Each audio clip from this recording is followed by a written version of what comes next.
mention the words strength training to you, I wonder what sort of things come to mind. Weightlifters, men in the gym lifting weights, strongman competitions, movie stars. Well, it's a common perception that strength training is something performed in the gym by lifting weights to help you get big, strong, and look good. It's also often seen as something performed by athletes or sports stars to help improve their athletic performance. Indeed, strength training helps athletes run faster, jump higher, move more efficiently, and have more power, and importantly, reduce their risk of injury. But what does strength training mean to you and me? Now, the latest physical activity guidelines recommend that adults should take part in at least 150 minutes of moderate or 75 minutes of vigorous physical activity every week. And in addition to this, adults should perform activities to develop or maintain strength in the major muscle groups at least twice a week. Any physical activity, sport, or exercise that moves the body will use muscles and bones, and regular participation will maintain muscle strength and balance. Physical activities that strengthen muscles involve using body weight or working against a resistance, and should involve using all the major muscle groups. The effect these activities have on the body depends on the type of activity you're performing, the duration of the activity, the intensity and frequency, and the age and fitness levels of the individuals. What types of activities are best for you depend a lot on what you're able and confident to perform. Weight training is a great way for improving strength, as are aerobics classes and circuit training and high intensity interval training classes. Ball games and racket sports are also good activities as well.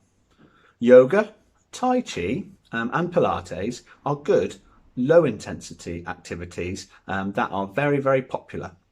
Now, whilst they're not as effective at improving strength as the other activities, they're great activities, especially if you're older or unable to perform more intense activities. And the social and well-being benefits of these can't be overlooked.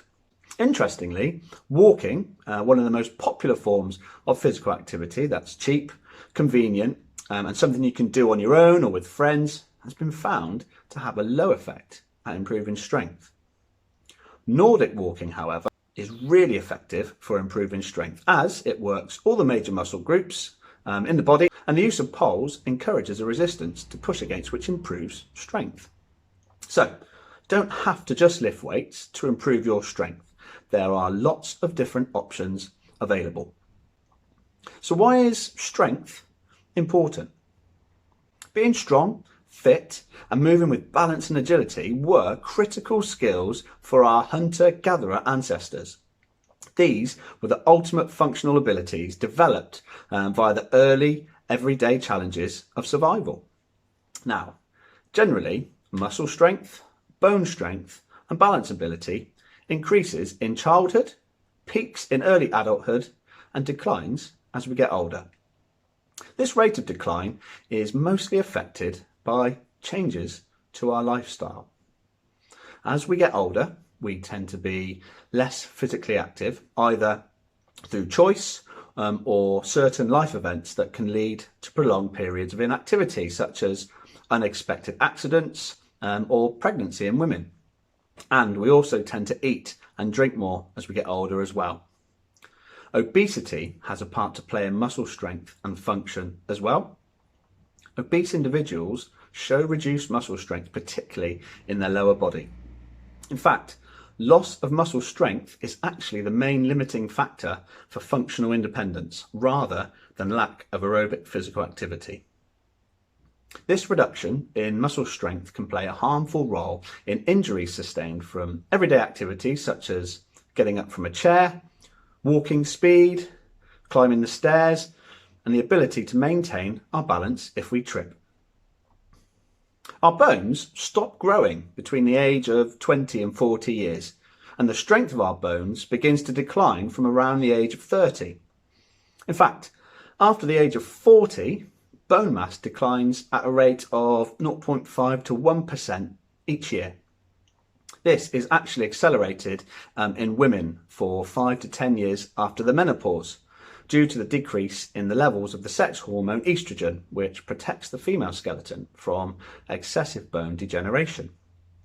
Osteoporosis, a condition where our bones get weaker and can fracture, is increasingly common, and it's estimated that over half of women and 1/5 of men aged 50 or over will suffer a fracture as a result of osteoporosis. Long periods of enforced inactivity or prolonged periods of sitting at a desk or in front of the TV is harmful to bone growth.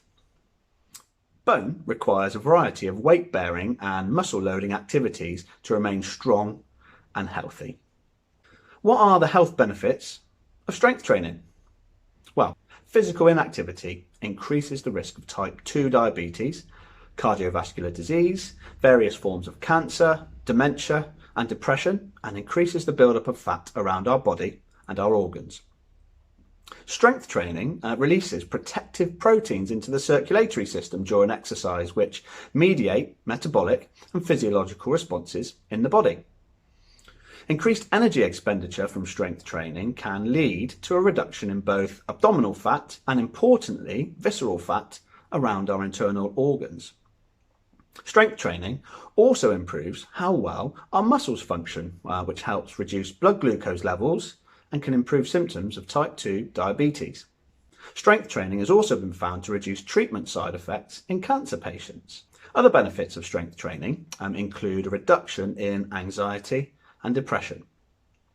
Now, whilst these mental health benefits may be supported by the enjoyment experienced and positive expectations towards exercise, it's thought that strength training may actually have antidepressant effects due to the circulation of certain hormones involved in affective, behavioural and cognitive processes. Considering that sleep disturbance is one of the key symptoms of depression, it's not surprising that regular strength training also improves sleep quality and the ability to function throughout the day. There's also strong evidence that strength training is effective for reducing pain, as it can strengthen central pain inhibitory pathways and the immune system's response to pain as well. In regard to coronary heart disease, strength training on its own provides the same improvement in fitness as aerobic training. When they're performed together, they offer even more improvements in both fitness and strength. So what does strength training actually do? Strength training improves the efficiency of the central nervous system to activate your muscles. It improves muscular coordination and maintains muscle strength and size, which helps protect the body from the effects of aging. Strength training also improves bone mineral density, making your bones stronger, reducing the risk of fractures, and importantly, can potentially delay the development of osteoporosis. Strength training has also been shown to aid in the management of joint pain and improve mobility in patients that suffer from osteoarthritis. Strength training increases the volume of cartilage, which is the connective tissue that lines the end of our bones, which plays a vital role in supporting the joints when we move. And increased muscle strength protects against this cartilage reduction, which means strength training should be an integral component in the management of osteoarthritis. So, remember, any physical activity, sport or exercise that involves using all the major muscle groups and uses body weight or working against a resistance will help improve muscle function, maintain bone strength and protect your body from the effects of aging. And don't forget, next time you go out for a walk, if you want bang for your buck, get yourself a set of Nordic walking poles and away you go.